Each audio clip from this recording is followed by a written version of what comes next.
ये है दिल्ली दर्पण। आज जंतर मंतर की सड़कों पर जो हुआ वो सिर्फ एक विरोध प्रदर्शन की कहानी नहीं है।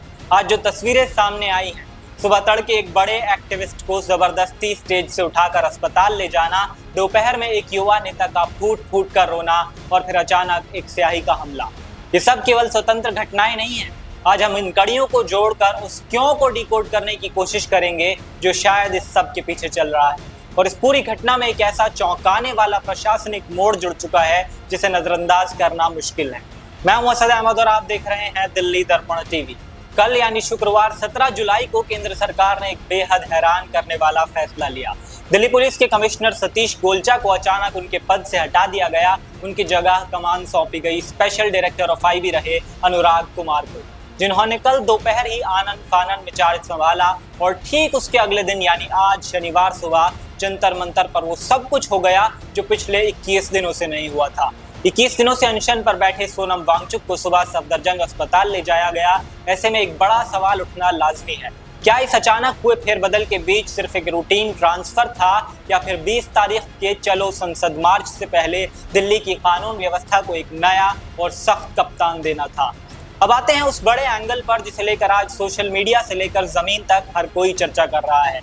क्या ये सब किसी बड़े उकसावे की रणनीति और प्रशासनिक सख्ती का मिला जुला हिस्सा है?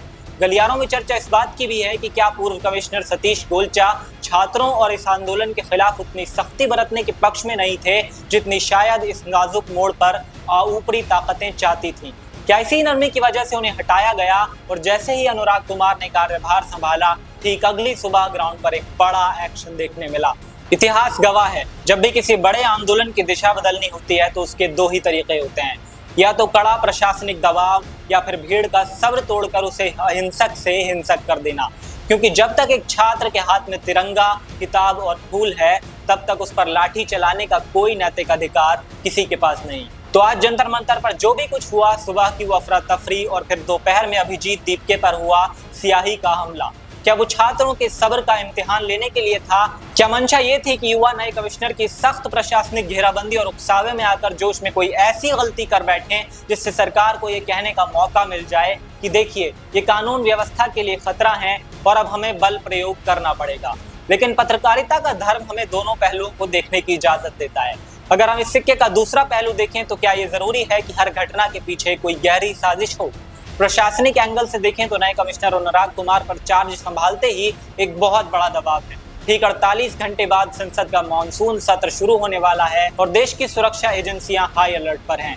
ऐसे में 21 दिनों से भूखे एक बुजुर्ग एक्टिविस्ट की तबीयत अगर और बिगड़ती तो जिम्मेदारी सीधे नए नेतृत्व पर आती। पुलिस का यह तर्क भी पूरी तरह खारिज नहीं किया जा सकता कि उन्होंने वांगचुक की जान बचाने के लिए मेडिकल प्रोटोकॉल के तहत ये कदम उठाया है। वहीं दूसरी तरफ जो स्याही का हमला हुआ वो किसी बड़ी बिसात का हिस्सा होने के बजाय किसी एक विपरीत विचारधारा वाले व्यक्ति का व्यक्तिगत गुस्सा भी हो सकता है, जिसे पुलिस ने तुरंत मुस्तैदी दिखाते हुए हिरासत में लिया है। यानी जिसे हम एक बड़ी सियासत समझ रहे हो सकता है वो सिर्फ परिस्थितियों का एक ऐसा टकराव हो जहां नया नेतृत्व आते ही नियमों को सख्ती से लागू करना जरूरी हो और आंदोलनकारी उसे एक बड़े ट्रैप के रूप में देख रहे हो। सबसे बड़ी बात यह है कि अभिजीत दीपके और सीजेपी की लीडरशिप ने इस बदलते प्रशासनिक मिजाज को बहुत बारीकी से भांप लिया है।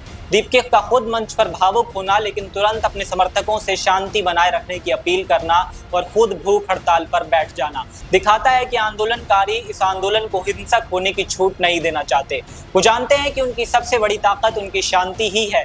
नए कमिश्नर अनुराग कुमार और आंदोलनकारी छात्रों दोनों के लिए 20 जुलाई यानी सोमवार का दिन दिल्ली में एक बहुत बड़ा टेस्ट होने वाला है। एक तरफ संसद होगा, दूसरी तरफ नए तेवर वाले बैरिकेड्स और तीसरी तरफ देश का भविष्य यानी ये छात्र। अब देखना यह होगा कि क्या प्रशासन इस आंदोलन को लोकतांत्रिक तरीके से अपनी बात रखने का मौका देता है या फिर आने वाले दिनों में सख्ती और उकसावे के कुछ और ऐसे ही एपिसोड्स हमें देखने को मिलते हैं।